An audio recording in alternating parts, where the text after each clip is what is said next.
Hey guys, welcome to DevTech Finance. In this video, we would be learning about the topic IRDAI. So let's get started with the video.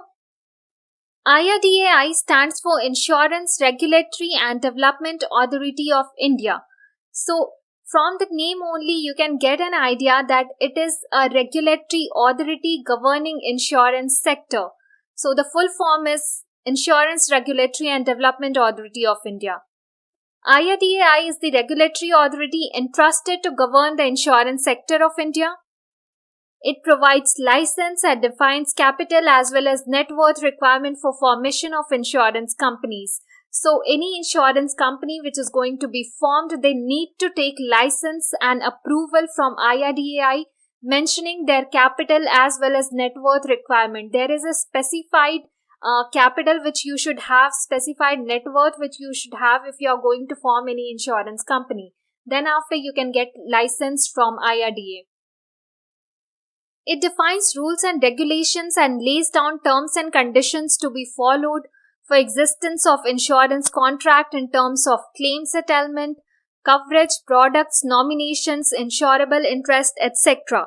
So all the matters related to insurance contract related to the insurer as well as the insured, or we can say the insurance company or the policy holder in between, everything related to the claim settlement, the coverage amount that is to be provided, the terms and conditions, the nominees which are there, which insurance products can be sold in the market, to whom those products could be sold, who are eligible, under what conditions, what regulatory norms are to be followed.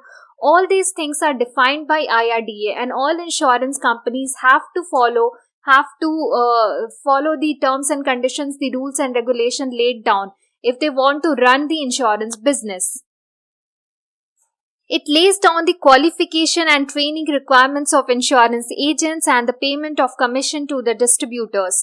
So along with the rules and regulation, it also lays down what qualifications are needed, what trainings should be provided to the insurance agents so that they can distribute the insurance policies to the policy holders, to the customers, and they can make them understand in a good manner the importance of the insurance to be taken as necessity to serve their life, and the payment of commission to the distributors. So the insurance policies are distributed by the banks, by the private companies as well as the agents and all. So what commissions to be paid to those distributor, what should be the premium,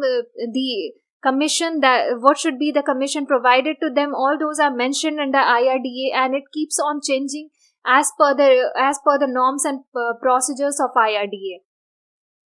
So basically IRDA is there to govern, to look after the insurance sector so that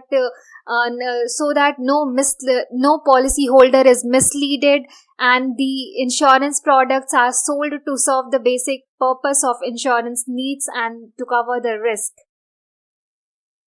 Thank you for watching. Do like and share my video. Subscribe to my channel DevTech Finance. Thank you all.